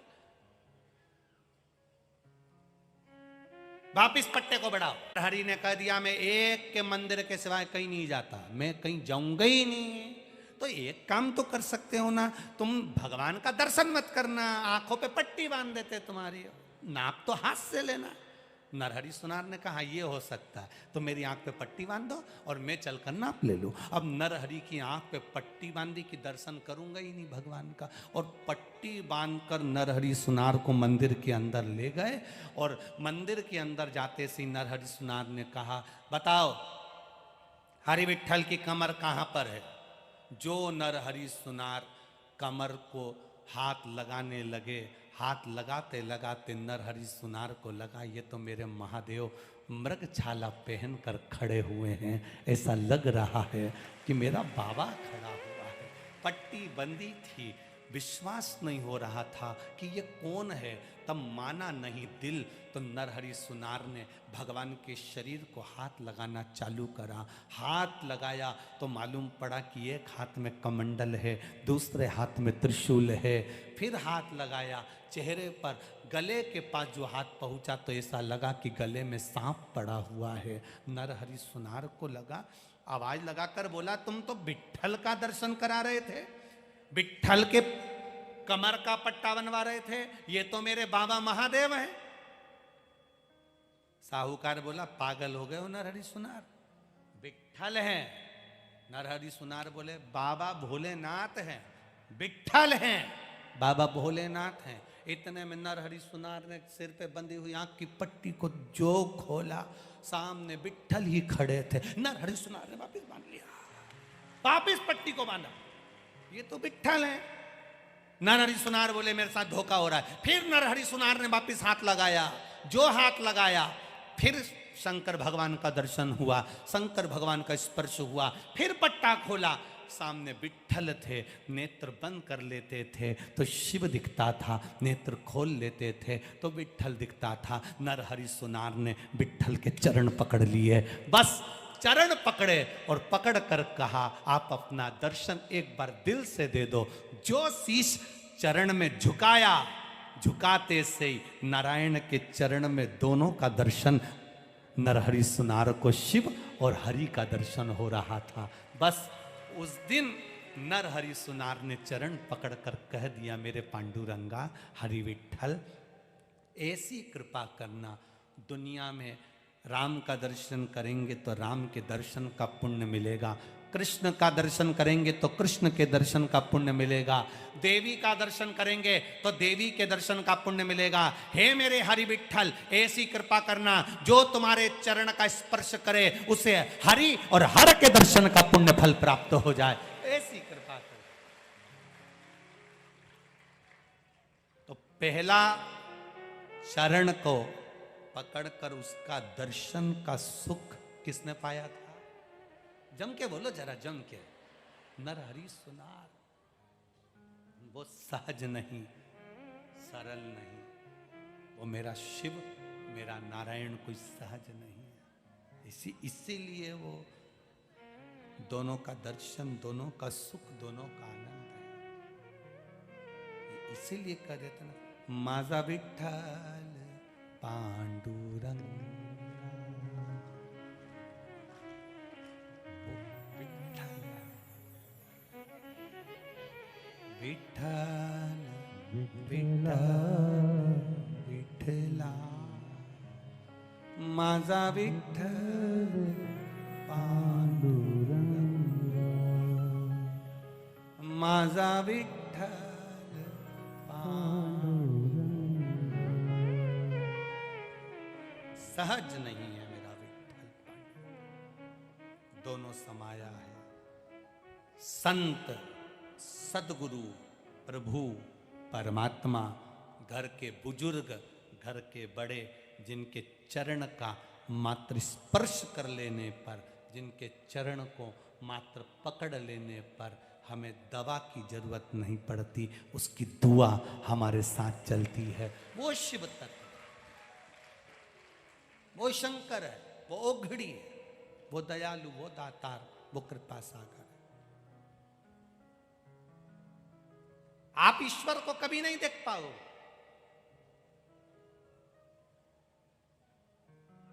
आप नहीं देख सकते ईश्वर को।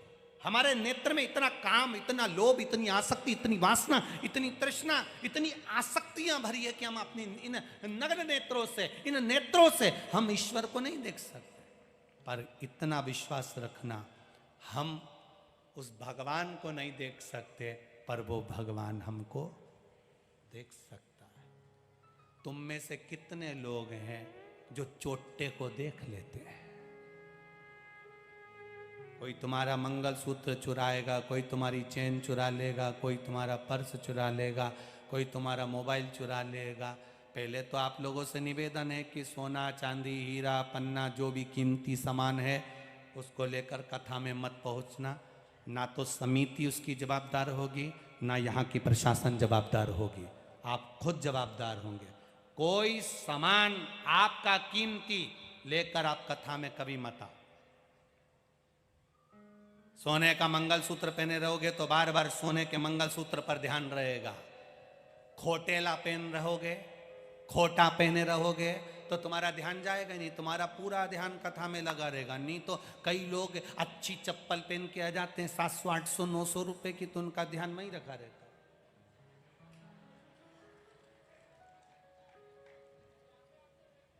और जैसे इनकी चप्पल चली जाती है तो फिर दूसरे की चप्पल पे ध्यान चला जाता है।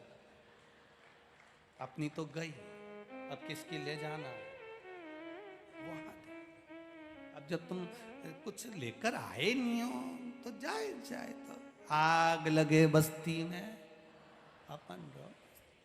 अब तुम में से कितने लोग हैं, जैसे यहां कथा कर रही ना, आप ईश्वर को नहीं देख सकते पर ईश्वर आपको देख सकता है। आप भगवान को नहीं देख सकते पर भगवान, जम के बोलो, आपको देख सकता है।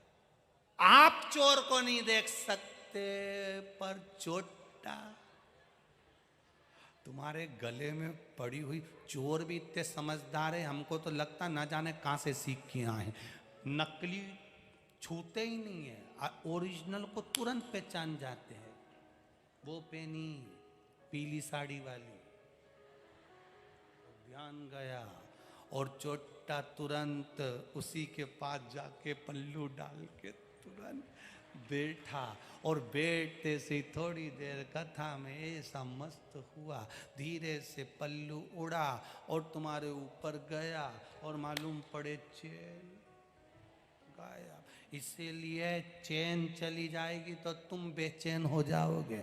चैन मैन कुछ लेकर मत आना, कोई जरूरत नहीं। ज्यादा धन दौलत लेकर आने की भी जरूरत नहीं। तुम तो केवल अपना मन लेकर कथा में आना, बाकी का सब घर छोड़िए। केवल मन लेकर आओ, दिल से आओ। भगवान की कथा सुनना है, 3 घंटे कथा का स्मरण करना है। और कोई कोई माताएं कह देती, गुरुजी ऑटो में जाने का पैसा तो लाना पड़ेगा। तो तुमसे निवेदन है, अगर ऑटो में आने का पैसा भी नहीं हो तो वहीं पे खड़े रहना और उस डमरू वाले को याद करना कि तेरी कथा में जाना है, कोई को भेज रहा है क्या। इतनी देर में तो कहीं का हारन बजाता मिल जाएगा, काकी चल रही क्या, बस अपन बैठो जा। विश्वास कर कर, भरोसा कर कर, तुम ईश्वर को नहीं देख सकते पर ईश्वर तुमको देख सकता है। तुम भगवान को नहीं देख सकते पर भगवान तुमको देख सकता है। तुम चोर को नहीं देख सकते पर चोर तुमको देख सकता है। उसी तरह अपना कर्म ऐसे करते हुए चलो कि हमें ऐसा लगता है कि हमें कोई नहीं देख रहा पर वो हमको देखता रहता है। हमारे भजन को, हमारे कीर्तन को, हमारे स्मरण को वो देखता रहता है, देख रहा है। हमारी दृष्टि नहीं जा सकती। आप लोग इतने दूर दूर 1, 2, 3, 4 इतने सारे पंडालों में बैठे हो, बाहर धूप में खड़े हो, कोई कहीं बैठा है, कोई कहीं बैठा है, हमारी दृष्टि नहीं जाएगी, हमारी निगाह। और ये आस्था वालों के कैमरे की भी कैच नहीं कर पाएंगे, इतना दम नहीं है कैमरों में भी कि तुम्हें इतनी दूर दूर वो कैच कर सके। तुम्हें ये भले कैच नहीं करें, पर वो नोबाल नहीं होने देगा, वो तो कैच कर लेगा, वो तुमको गिरने नहीं देगा, ये निश्चित रखिए। बस भजन में चित्त रमाइए, स्मरण में चित्त रमाइए।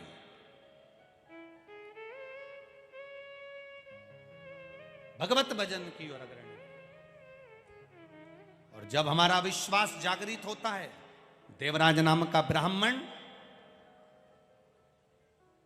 जिसने कभी भगवान शिव की आराधना नहीं करी, जिसने कभी भगवत भजन नहीं करा, केवल उसकी माता शिव मंदिर जाती थी और माता के एक लोटा जल चढ़ाने का पुण्य उसको जो मिला वो साधारण नहीं था। घर का एक व्यक्ति भी अगर एक लोटा जल चढ़ा रहा है तो वो खाली नहीं जाएगा, खाली नहीं जाएगा। फिर वही बात जो छत्तीसगढ़ में कही, आज फिर कह रहा है, गांव में, नगर में, समाज में, परिवार में एक व्यक्ति अगर गलत काम कर देता है तो पूरी समाज बदनाम हो जाती है। एक व्यक्ति गलत काम करता है तो पूरा घर बदनाम हो जाता है। एक व्यक्ति गलत काम करता है तो पूरा गांव बदनाम हो जाता है। उसी तरह एक व्यक्ति अगर भजन करने वाला पैदा हो जाए तो पूरा समाज, घर, गांव सब कृतार्थ हो जाए, सब कृतार्थ। 3, जिस गांव में रहते हैं उस गांव को कोई बर्बाद नहीं कर सकता। 3, पहला, पतिव्रता धर्म को पालन करने वाली नारी।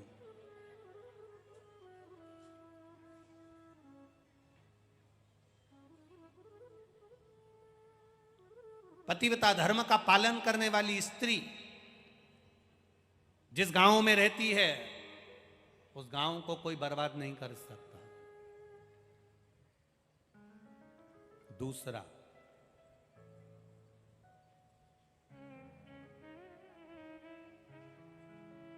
गांव में अगर कोई भगवान का भजन करने वाला, स्मरण करने वाला, भगवान की भक्ति करने वाला गांव में रहता है, उस गांव को कोई बर्बाद नहीं कर सकता। और तीसरा, कोई सत्पुरुष जो दूसरे के दुख को देखकर दुखी हो जाए, दूसरे के सुख को देखकर सुखी हो जाए, दूसरे के दुख सुख में शामिल खड़ा मिलता है, ऐसा सत्पुरुष जिस गांव में रहता है उस गांव को कोई बर्बाद नहीं कर सकता। ये 3 हमारे गांव की रक्षा कर रहे, गांव की रक्षा कर। जिस गांव में से गाय माता को एक रोटी भी नहीं मिले, गाय, जिस गांव की गाय भूखी रहे, दरवाजे दरवाजे पर फिरने वाली गाय अगर एक रोटी भी प्राप्त नहीं करती, उस गांव की दशा बिगड़ने में देरी नहीं लगती। जिस गांव के दरवाजे पर गाय भूखी ना रहे, जिस गांव के दरवाजे पर किसी भी द्वार पे से एक रोटी भी अगर गौ माता को मिल रही है, वो गांव बर्बाद नहीं हो सकता। उस गांव में कभी बड़ी बीमारी प्रवेश नहीं कर सकती, वो गांव बचा रहता है। कोरोना जैसी महामारी आई, कोरोना जैसी बीमारी आई, बड़े बड़े शहर, बड़े बड़े नगर, बड़े बड़े गांव, बड़े बड़े खेड़े, ना जाने कितने कितने लोग मर गए। पर कोई कोई गांव आपने भी देखा होगा, कुछ गांव तो आपके पास में भी होंगे, कुछ गांव आपसे लगे हुए होंगे, कुछ गांव जिस गांव में तुम रहते हो उसके पास में होंगे, कुछ गांव ऐसे हैं जिस गांव में कोरोना महामारी भी टच कर कर चली गई पर किसी की जान हानि नहीं हुई। अर्थात वहां कोई पतिव्रता धर्म का पालन करने वाली नारी रहती है, वहां कोई सत्पुरुष रहता है, वहां कोई भजन करने वाला सन्यासी, तपस्वी, साधक, उपासक, कोई संत, कोई साधु, कोई गुरुजन वहां निवास करता है, जिसके चरण पड़ते हैं वो रज उड़ती है और उड़ी हुई रज ना जाने कितनों का कल्याण कर देती है। वो साधारण सी भूमि हो ही नहीं सकती। देवराज नाम का ब्राह्मण जो चोरी कर रहा है, धन ला रहा है, देवराज ब्राह्मण चोरी कर कर धन ला रहा है। आपको कथा में कहा था, चोरी व्यक्ति कब करता है? उसके पेट भरने जितना तो मेरा परमात्मा सबको देता है।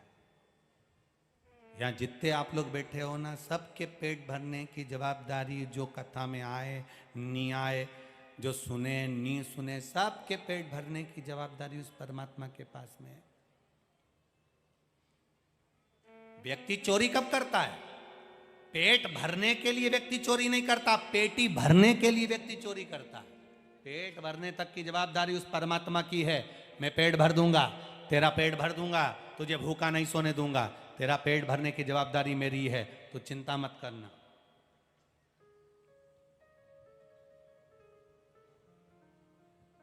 पेट भरने की जवाबदारी उस परमात्मा की है। पर व्यक्ति चोरी कब करता है? जब उसकी बहुत सारी इच्छाएं जागृत होने लगती है, बहुत इच्छाएं। अभी मेरे पास में छोटा सा मोबाइल है, 2000 का, 500 का, 1500 का।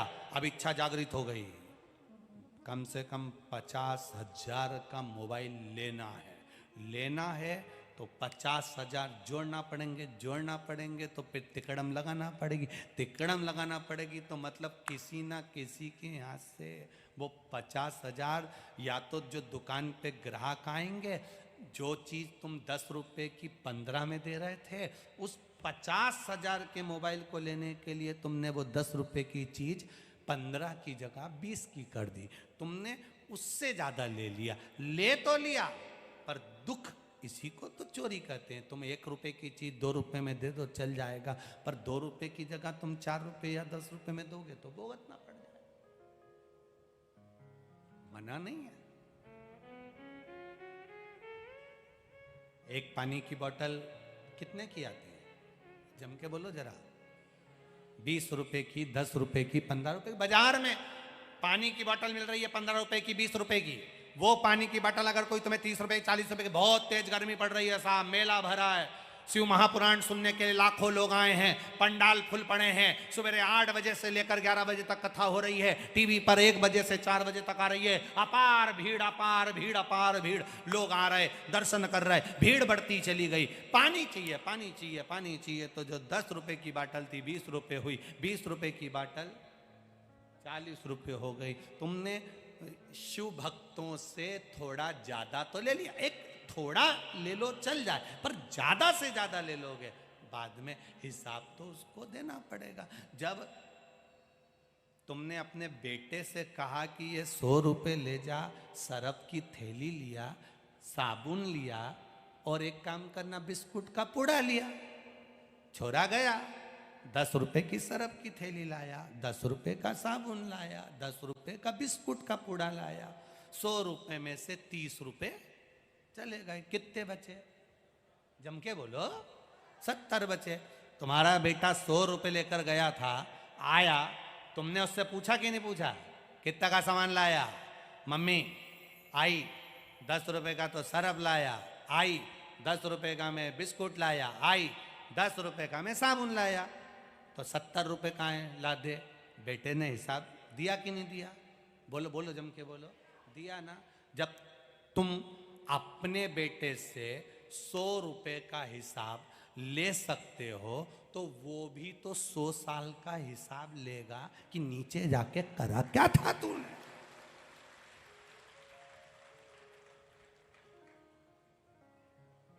₹10 ज्यादा छोरे ने खर्च कर दिए।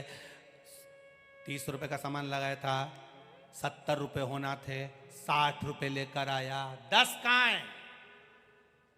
10 रुपए की मैंने टॉफी खा ली, आइसक्रीम खा ली, फिर आई ने उठाई मोगरी। मोगरी देखिए, वो जो कपड़ा धोने की नहीं होती, पहले लकड़ी की चलती थी इतनी बड़ी, आजकल तो वो वॉशिंग मशीन चले, यूं छिले है। पहले मोगरी चलती थी, कपड़ा को ऐसे डाल दो, नहीं झुच कूटी पड़े।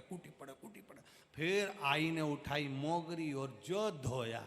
तूने 10 रुपए व्यर्थ गवा दिए, 10 रुपए बेकार जगह लगा दिए, टॉफी खा गया, आइसक्रीम खा गया, जो धोना चालू करा, बस वो भी, उसके पास में भी एक मोगरी है धोने के लिए। सब मशीन है उसके पास, वॉशिंग मशीन भी है। नरक में पटक देता है, घूमते रहो वॉशिंग मशीन, नरक में घूमते रहो। और एक मोगरी उसके पास में भी एक गदा लेके चलता है, वो चिल्ला चिल्ला के कहता है हम यम हैं। और उसकी धर्म पत्नी भी साधारण नहीं है, यमराज की धर्म पत्नी धुमोरना। क्या नाम है धर्म, यमराज की पत्नी का नाम क्या है? धुमोरना। वो भी कम नहीं है, वो धुमोरना भी धोना काम करती है, बस एक ही काम उसका धोना। लोग कहते हैं उसका नाम धुमोरना, धुमोरना नहीं धोना। वो पचिट पचिट के मारे, इसीलिए कहते हैं महाराज मत बुरे कर्म कर वरना पछताएगा, भगवान की आंखों से तू बच नहीं पाएगा, तू बच नहीं पाएगा।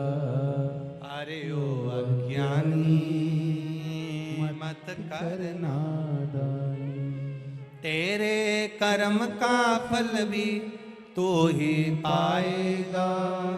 जैसा किया तूने तेरे आगे आएगा। मत बुरे कर्म कर बंदे वरना पछताएगा, भगवान की आंखों से तू बच नहीं पाएगा, तू बच नहीं पाएगा। अरे ओ अज्ञानी मत करना। अपने कर्म का भोग हमें अपनों को भोग, स्वयं को भोग, कोई दूसरा नहीं भोगेगा। शिव तत्व की प्राप्ति, शिव महापुराण की कथा कर रही है, भगवान शंकर का संवाद कर रहा है। देवराज नाम का ब्राह्मण जिसने कभी शंकर के मंदिर नहीं गया, कभी देवालय नहीं गया, कभी भगवान की शरणागति में नहीं गया, और शिव की शरणागति में ना जाकर वो देवराज चोरी करना प्रारंभ कर दिया, धन चुराया, चोरी कर कर धन को लेकर पहुंच गया शिव मंदिर में। शरीर में ताप हो रहा था, मंदिर में जाकर मौन होकर बैठ गया। शरीर में ताप पड़ रहा है, बुखार आ रहा है, शरीर कष्ट भोग रहा, कष्ट भोग रहा। और जब शरीर में ताप पड़ा, शिव महापुराण की कथा चल रही थी शिव मंदिर के अंदर। ब्राह्मण देवता कथा करते करते कह रहे थे हर हर। जैसे ही कहा हर हर महादेव, देवराज को गुस्सा आ गया, क्योंकि मेरे शरीर में ताप पड़ रहा है, बुखार आ रहा है, और ये पंडित जी तो चिल्ला रहे हैं, बहुत तेज तेज चिल्ला रहे। जब शरीर में कष्ट है तो फिर चिल्लाना क्यों? चिल्लाए।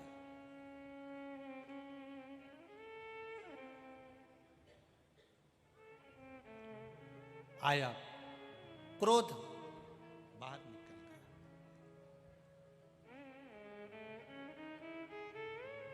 विद्वान की विद्वत्ता की सबसे बड़ी निशानी है, विद्वान की विद्वत्ता की सबसे बड़ी निशानी है क्रोध का परित्याग। आप बहुत विद्वान हो गए, बहुत विद्वत्ता आप में आ गई, बहुत बड़े विद्वान आप बन गए, और मालूम पड़े क्रोध थोड़ा सा रह गया तो वो व्यर्थ है महाराज, बेकार, फिर उसकी कोई महत्वता नहीं, उसकी कोई मूलता नहीं है। एक मेरा माताओं से निवेदन है, और एक यहाँ पर जो भाई आए हैं उनसे भी निवेदन है, सारी जीजियों से और जितने जीजा लोग आए हैं उनसे भी निवेदन है, जब कथा में घर से निकला करो तब श्री शिवाय नमस्तुभ्यम कहकर निकला करो। जब भूमि पर कथा सुनकर यहाँ से जाओ, या कथा के बीच में जब भजन आता है, भजन के बाद श्री शिवाय नमस्तुभ्यम कहने का मौका मिलता है, तो दिल से अपने मन की बात उस महादेव से कहा करो। जितनी देर आप उससे अपने मन की बात कहोगे, वो आपके मन की बात को सुनेगा, श्रवण करता है। प्रार्थना में वो बल होता है जिस बल से महादेव हमारे दिल की बात सुनता है। एक पत्र आया है, देखिए।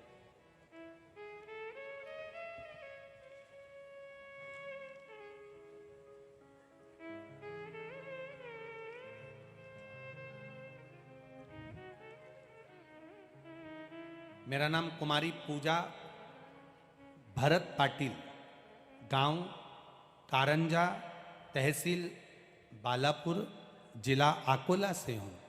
कहीं बैठी हो तो हाथ हिलाइएगा। अगर कहीं बैठी हो तो हाथ हिलाइएगा। मेरा नाम कुमारी पूजा भरत पाटिल।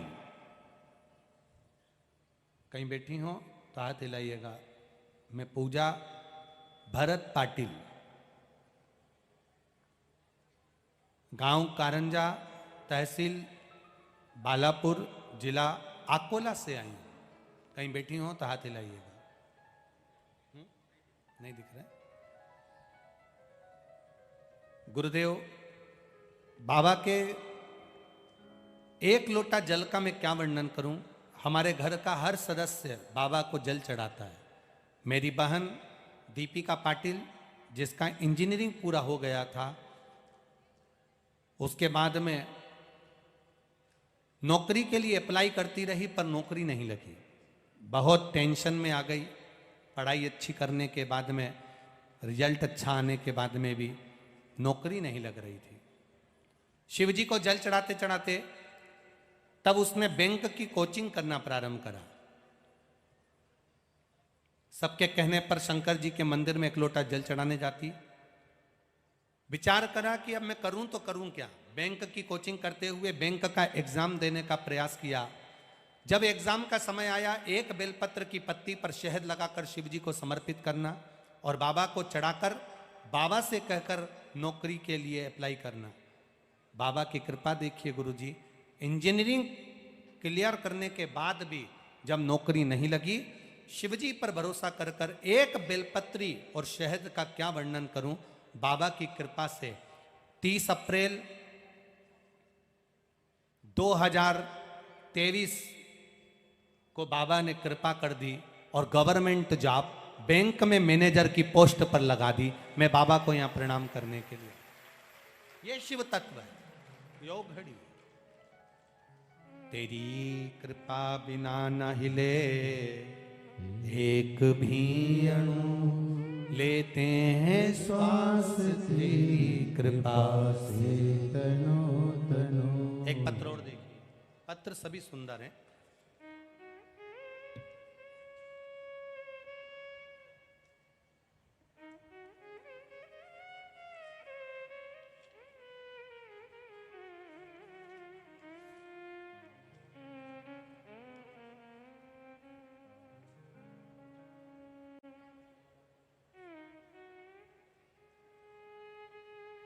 मेरा नाम अरुणा कुलकर्णी है।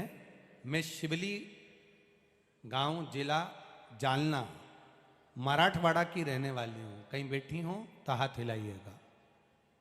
अगर कहीं बैठी हो तो हाथ हिलाइएगा। दिख गए क्या? हाँ जी, हाथ हिला दो एक बार। ठीक ठीक ठीक दिख गए। श्री शिवाय नमस्तुभ्यम।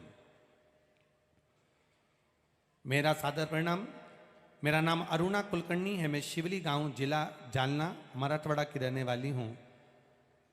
मैंने बाबा की कथा को सुनना प्रारंभ करा। रोज मंदिर जाती हूँ, बाबा को जल चढ़ाती हूँ। पुराना मंदिर है, उसका स्मरण करते हैं।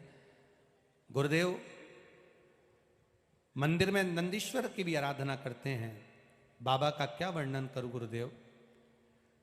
मेरी एक किडनी ने काम करना बंद कर दिया था और वो किडनी जब काम करना बंद कर दी, तब मैंने मंदिर में झाड़ू पोछा लगाना प्रारंभ कर दिया।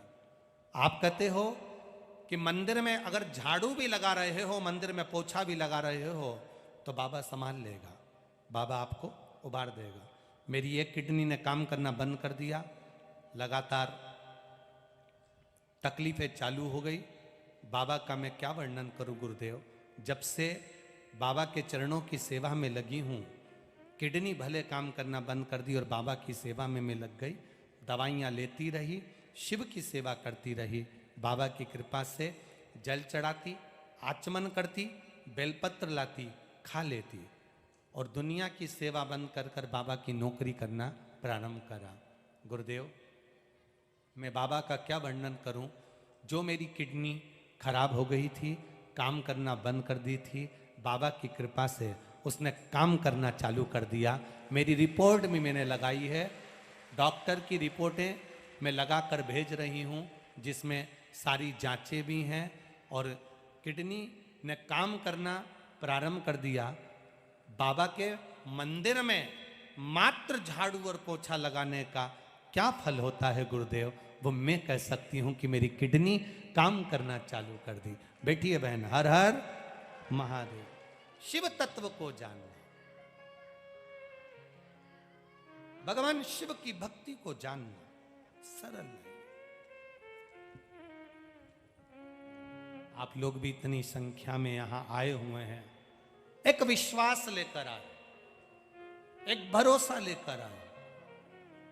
तो और पत्र तो हम पढ़ ही नहीं पाए हैं, इतने सारे पत्र अभी भले आज की कथा में ना पढ़ाए हों, पर प्रयास करेंगे कि कथा में पत्र आप लोग जो भेजे हैं, इन पत्रों का भी स्मरण करा जाए। ऐसा नहीं कि ना करेंगे, करेंगे।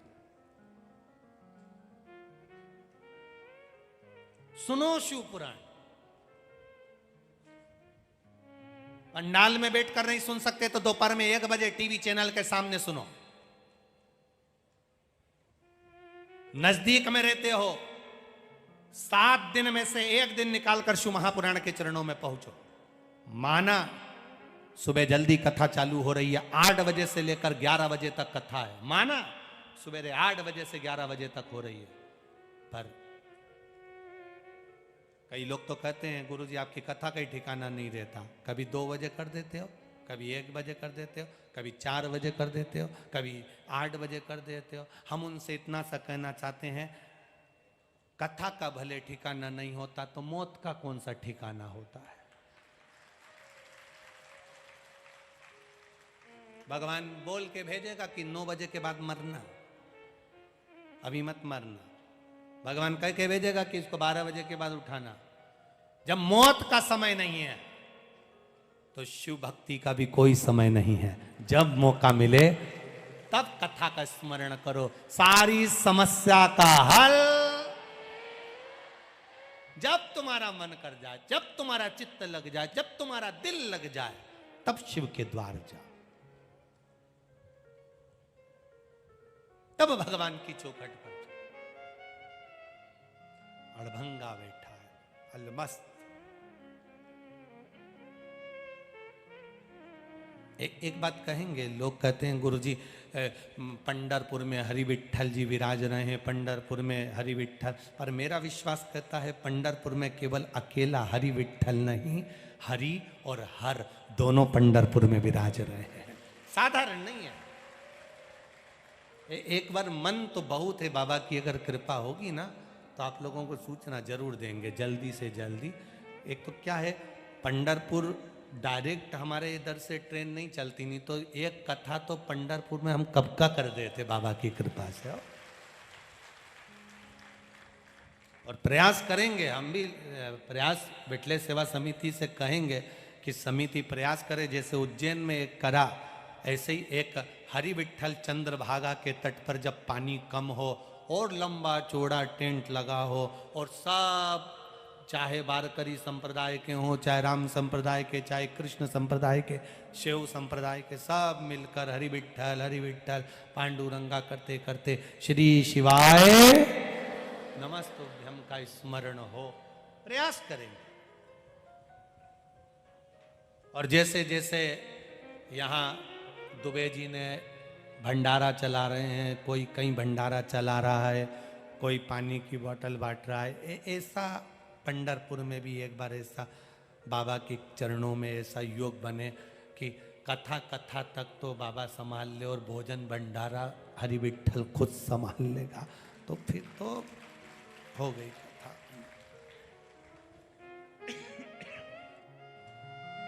प्रयास शिव तत्व की ओर चलने का मन करे।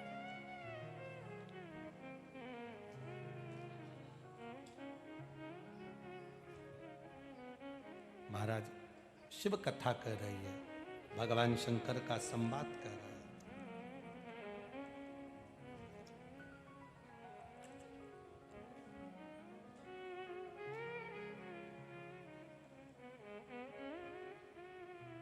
जब हमारी भक्ति दृढ़ हो जाए तब परमात्मा का दर्शन करने में देरी नहीं होती। देवराज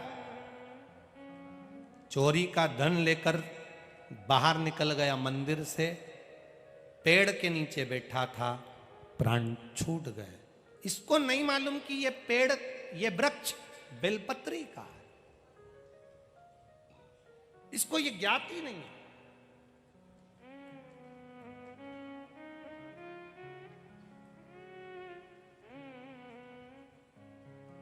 इसको ज्ञान नहीं है इस चीज का।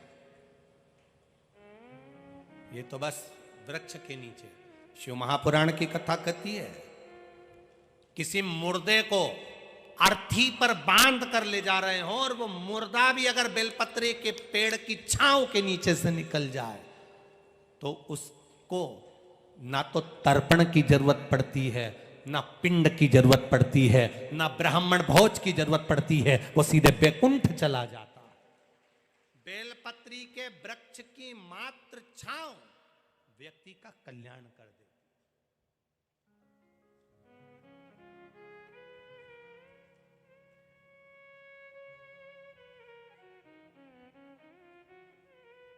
बस मात्र छांव उसका कल्याण कर दे। आप प्रयास करा करो, जितने किडनी के, जिसको बीमारी हो, जिसको लीवर की बीमारी हो, जिसको कैंसर की बीमारी हो, जिसको थायराइड की बीमारी हो, जिसको कोई बड़ा रोग लग गया हो, जिसके शरीर में गांठ पड़ रही हो, हम उनसे निवेदन करेंगे, आप प्रयास करा करो, हफ्ते भर में एक दिन बेलपत्री के पेड़ के नीचे बैठना है।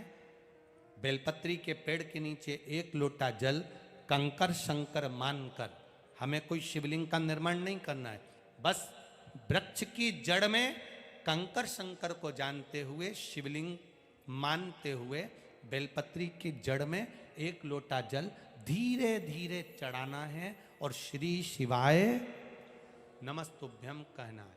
अगर श्री शिवाय नमस्तुभ्यम नहीं भी कहो तो पंचाक्षर मंत्र का जाप करो, नमः शिवाय। बन सके तो षडाक्षर मंत्र का जाप करो, ओम नमः शिवाय। ये भी नहीं कर सकते तो द्वादश अक्षर मंत्र का जाप करो, ओम नमो भगवते वासुदेव। ये भी नहीं कर सकते तो 2 अक्षर का जाप करिए राम। ये भी नहीं कर सकते तो 2.5 अक्षर का करिए कृष्ण।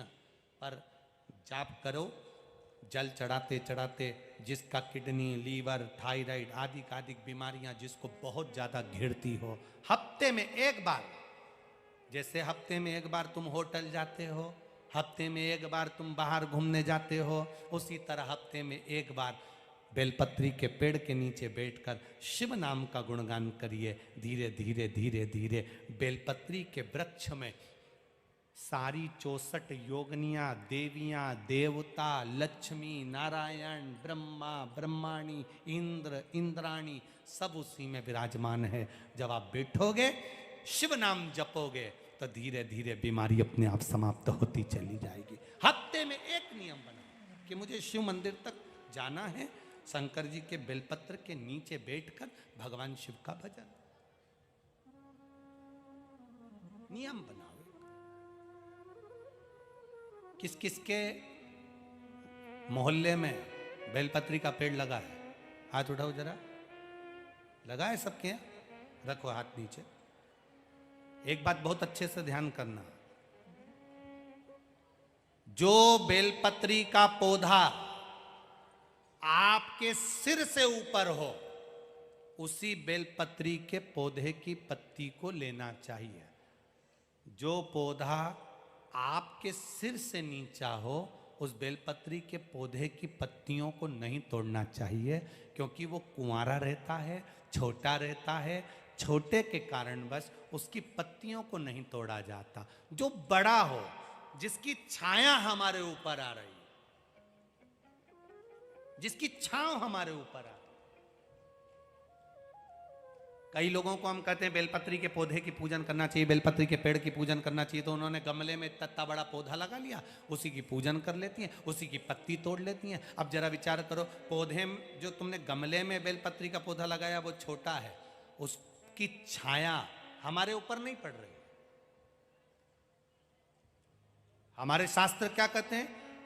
वृक्ष की छाया हमारे ऊपर पड़ना चाहिए। हाँ, गमले में बेलपत्री का पौधा लगाओ, थोड़ा बड़ा कर लो, बड़ा होने के बाद उसको एकांत में जाकर कहीं जमीन पर लगा कर आ जाओ, वो पौधे को ध्यान रखो, बड़ा होता चले जाए, बड़ा